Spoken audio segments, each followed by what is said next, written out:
ನಮಸ್ತೆ ಎಲ್ರಿಗೂ. ನನ್ನ ಹೆಸರು ಕುಮುದ ಅಂತ. ನಾನು ಬೆಂಗಳೂರಿಂದ ಬಂದಿದ್ದೀನಿ. ಎಕೆ ಅಗ್ರಿ ಸೊಲ್ಯೂಷನ್ಸ್ ಅಂತ ಒಂದು ಕಂಪನಿ ಇದೆ. ನಾನು ಚಿಕ್ಕ ಸ್ಟಾರ್ಟಪ್ ಈಗ ರೀಸೆಂಟಾಗಿ ಮಾಡಿರೋವಂಥದ್ದು. ಸೊ ಇದರಲ್ಲಿ ನಾನು ಕೃಷಿ ಹಾಗೆ ಕೃಷಿಯೇತರ ಇಲಾಖೆಗಳಿಗೆ ಸಂಬಂಧಿಸಿದಂಥ ಒಂದು ಕೆಲಸಗಳನ್ನ ಮಾಡೋದಕ್ಕೆ ಅಂತ ಹೇಳಿ ಇದನ್ನು ಶುರು ಮಾಡಿರೋದು. ಸೊ ಹಾಗಾಗಿ ಇದರಲ್ಲಿ ಎಕ್ಸ್ಟೆನ್ಷನ್ ಅಂದರೆ ವಿಸ್ತರಣೆ ಕೆಲಸಗಳು ತುಂಬ ಇಂಪಾರ್ಟೆಂಟ್ ಆಗಿರುತ್ತೆ. ಸೊ ಹಾಗಾಗಿ ಎಕ್ಸ್ಟೆನ್ಷನ್ ಆ್ಯಕ್ಟಿವಿಟೀಸ್ ಮಾಡಬೇಕಂತಂದರೆ ನಮಗೂ ಏನು ನಡೀತಿದೆ ಅನ್ನೋದನ್ನು ತಿಳ್ಕೊಂಡು ಯಾವ ರೀತಿ ನಾವು ರೈತರಿಗೆ ಮಾಹಿತಿನ ಮುಟ್ಟಿಸ್ಬೇಕು ಅಂತ ಇರುತ್ತೆ, ಅದನ್ನು ತಿಳ್ಕೊಂಡು ಮಾಡಬೇಕಾಗತ್ತೆ. ಸೊ ಹಾಗಾಗಿ ಈ ಮುಂಚೆನೂ ಇಲಾಖೆನಲ್ಲಿ ಕೆಲಸ ಮಾಡ್ತಿದ್ದಾಗೂ ನಾನು ಇದ್ರ ಬಗ್ಗೆ ಎಲ್ಲ ಹೆಚ್ಚಿನ ಮಾಹಿತಿನ ತರಬೇತಿಗಳ ಮೂಲಕ ತೊಗೊಂಡಿದ್ದೀನಿ.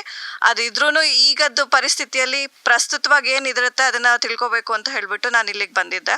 ಸೊ ಇಲ್ಲಿ ಏನಕ್ಕೆ ಬಂದಿದ್ದೀನಿ ಅಂದರೆ ಮ್ಯಾನೇಜಲ್ಲಿ ಮಿಡ್ ಕರಿಯರ್ ಎಂಪ್ಲಾಯೀಸ್ ಯಾರು ಇರ್ತಾರೆ ಡಿಪಾರ್ಟ್ಮೆಂಟಲ್ಲಿ ಅಥವಾ ಎಕ್ಸ್ಟೆನ್ಷನ್ ಆಫೀಸರ್ ಇರ್ತಾರೆ, ಅವರಿಗೆ ಅಡ್ವಾನ್ಸಿಂಗ್ ಇನ್ ಎಕ್ಸ್ಟೆನ್ಷನ್ ಅಂತ ಹೇಳ್ಬಿಟ್ಟು ಅಗ್ರಿಕಲ್ಚರ್ ಎಕ್ಸ್ಟೆನ್ಷನಲ್ಲಿ ಹೊಸ ಏನೊಂದು ಪದ್ಧತಿಗಳಿದಾವೆ ಅಥವಾ ಒಂದು ಮೆಥಡ್ಸ್ ಇದಾವೆ ಅದ್ರ ಬಗ್ಗೆ ತಿಳಿಸ್ಕೊಡೋದಕ್ಕೆ ಅಂತಲೇ ಈ ತರಬೇತಿನ ಇಟ್ಟಿದ್ದಾರೆ.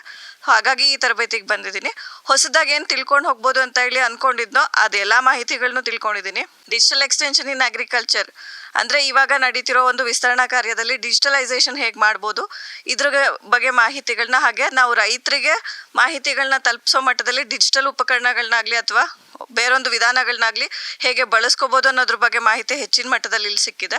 ಈ ತರಬೇತಿಯಲ್ಲಿ ಬರೀ ಮಾಹಿತಿ ಮಾತ್ರ ಅಲ್ಲ, ಅದ್ರ ಜೊತೆಲಿ ಕೂಡ ಒಂದು ನೆಟ್ವರ್ಕಿಂಗ್, ಬೇರೆ ಬೇರೆ ರಾಜ್ಯಗಳಿಂದ ಬಂದಿರೋವಂಥವ್ರು ಇರ್ಬೋದು, ಅಲ್ಲಿ ಏನು ನಡೀತಿದೆ ಪ್ರಸ್ತುತವಾಗಿ, ಅವ್ರು ಯಾವ್ಯಾವ ರೀತಿ ಪ್ರೋಗ್ರಾಮ್ಗಳನ್ನ ಅಂದರೆ ಪ್ರಸ್ತುತವಾಗಿ ಕಾರ್ಯಕ್ರಮಗಳನ್ನ ಅನುಷ್ಠಾನ ಮಾಡ್ತಿದ್ದಾರೆ, ಇದರೆಲ್ಲ ಬಗ್ಗೆ ಮಾಹಿತಿನೂ ತಿಳ್ಕೊಂಡಿದ್ದೀವಿ.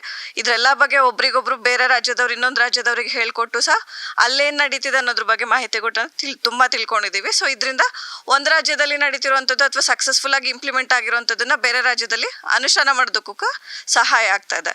ಸೊ ಈ ಥರ ತರಬೇತಿಗಳು ಇನ್ನಷ್ಟು ನಡಿಬೇಕು. ಹಾಗೆಯೇ ಎಲ್ಲ ವಿಸ್ತರಣಾಧಿಕಾರಿಗಳು ಬಂದು ಈ ಥರ ತರಬೇತಿಯಲ್ಲಿ ಪಾರ್ಟಿಸಿಪೇಟ್ ಮಾಡಿ ಹೆಚ್ಚಿನ ಮಾಹಿತಿನ ತರಬೇತಿನ ತೊಗೋಬೇಕು ಅಂತ ಕೇಳ್ಕೊತೀನಿ. Thank you manage.